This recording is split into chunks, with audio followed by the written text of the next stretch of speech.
সেখানে আমরা এক চট মেরে তোমার নাক ফাটিয়ে দেবো। বাবা তুই মাঝে মাঝে আমি শুরু করি না না নাটকের ঘটনা আমি করব। আরে তুই পারবি না আমাকে দে তোমরা বড়রাই সব করো না, আমরা ছোটরা কিছু পারি না, দেখো না পারি কিনা। আরে আমার দে তুই পরে দেখ না আমাকে সারা জামকাল বলেছে নাটকের ঘোষণা আমাকেই করতে। বল hello hello hello hello hello সবাই হেরেছে এবার বল শুরু হচ্ছে। কি হলো রে এটা কি হলো তোমরা কি জানো না এটাকে সহমত বলে। নাটক শুরু করার আগে গুরুজনদের প্রণাম করতে হয়। ঠিক আছে নে এখানে বসে থাকা সমস্ত গুরুজনদের আমার প্রণাম এবং ছোটদের আমার ভালোবাসা। শুরু হচ্ছে নাটক নাটক নাটক। এই নাটক না এরকম করে তো নাটক করে এই মাথায় মারবে না কিন্তু, আমি কিন্তু তোমার বিছানায় গিয়ে হিসু করব। ভাই বলছিস ভাই হাসি ছি ছি ছি ছি শুরু হচ্ছে নাটক পাতা। সুব্রত কাঞ্জিলাল রচিত, ময়না অন্য ভাবনা প্রযোজিত নাটক পাকা। পাকা শুধু পাকা শুধু পাকা। নাটকের নাম্বার পাকা পাকা পাকা পাকা শুরু হচ্ছে নাটক পাকা পাকা পাকা পাকা। খুব হচ্ছে পাকা নির্বাচন কি হচ্ছে এই যে তোমরা বলছিলে পারলাম পারবো না, পারলাম তো। পেরেছো খুব পেরেছো চল চল দে ওই, তোমরা হাত তালি দিলে তো। কত দেরি হয়ে গেল মস্ত পাকা তুই জানিস তো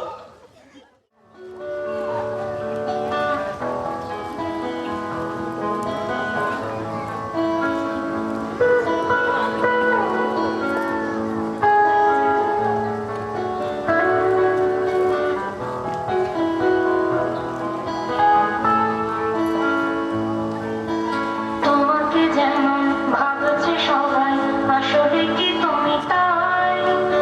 আমি তো আমার মুখোমুখি হলে তখন লজ্জা পাই। এই যে তোমার স্বচ্ছ চোখ সবেতেই সাবলীল, অন্তরে আর বাহিরে তোমার আদৌ কি আছে মিল? আমার কিন্তু অগণিত পাপ যত্নে লুকিয়ে রাখা, আমার কিন্তু অগণিত পাপ যত্নে লুকিয়ে রাখা। অথচ দেখেছো মুখখানা কত পবিত্রতায় মাখা, অথচ দেখেছো মুখখানা কত পবিত্রতায় মাখা। কি করছো দিদি ভাই? নাচছি। সে তো দেখছি আজকাল নাচতে গেলে মুখোশ পড়তে হয় না। তোমার ছেলে তো বলে মুখ ঢাকো মুখোশে সুকাজ মনাসে।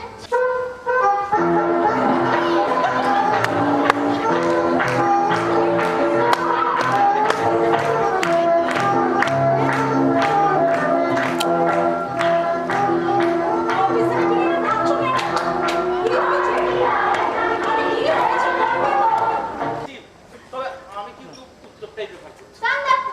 এ দারুণ হবে তোমাদের নেওয়া হবে না কিন্তু।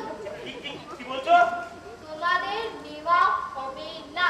সে কি আমাদের অপরাধ বাবা বলছিল তোমার বাচ্চাটা যা ধ্যানে ধ্যানে বেড়ানোর আনন্দ ওই মাটি করে দেয়। না উদার অতটা ঘ্যাঙ্গেরা নেই বড় হচ্ছে চুপচাপ থাকে খুব শান্ত হয়ে গেছে ও মা বলছিল তোমার বউটা যা মোটা একেবারে যেন একটা হাত হ্যাঁ? বলতে বসতে কে লাগে। আরে কতবার তো বাবা হাতি চাপা পড়েছিল। এই দাঁড়া দাঁড়া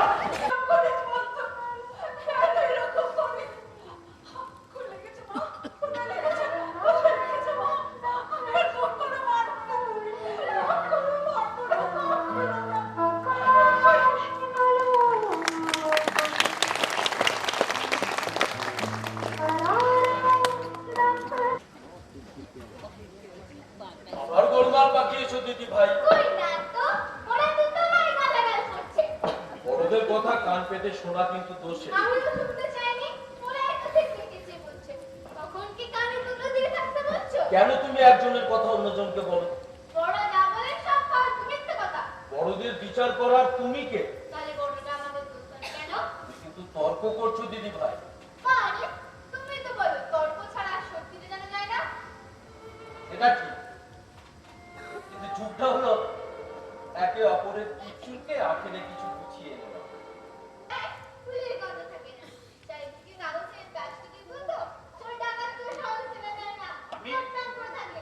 আমি তো তোমার মামার বন্ধু কোন বাবা? ছোট মামা, এই তোমার মামা বলতেন তুমি নাকি খুব বুদ্ধিমতী। এই তোমার দাদু নাকি তোমার একটা খটমট নাম রেখেছিল। খটোমটো হতে যাবে কেন? দাদু খটোমটো লোক ছিলই না। সোজা কথা সোজা ভাবে বলতো। দাদু আমাকে সব সময় বলে, সব সময় সোজা ব্যাটে খেলবি, কখনো উল্টো ব্যাটে খেলবি না। কিন্তু যারা উল্টো ব্যাটে খেলে তাদের সঙ্গে কি আর সোজা ব্যাটে খেলা যায়? ওটা বোঝার বয়স তোমার এখনো হয়নি। তোমার দাদুর সময় পৃথিবীটা অন্যরকম ছিল, এখন বদলে গেছে। তোমার দাদু যদি এখনো বেঁচে থাকতেন না, উনি উল্টো ব্যাটেই খেলতেন।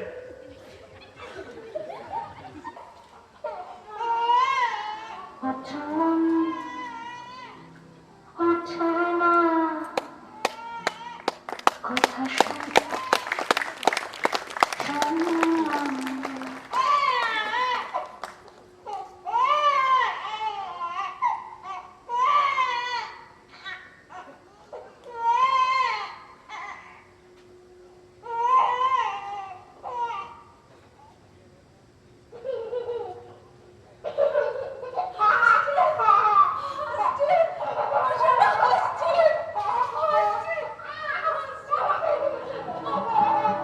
আজ অনেক মানুষ আমাকে দাও, আমাকে দাও, আমাকে দাও। ডাকছে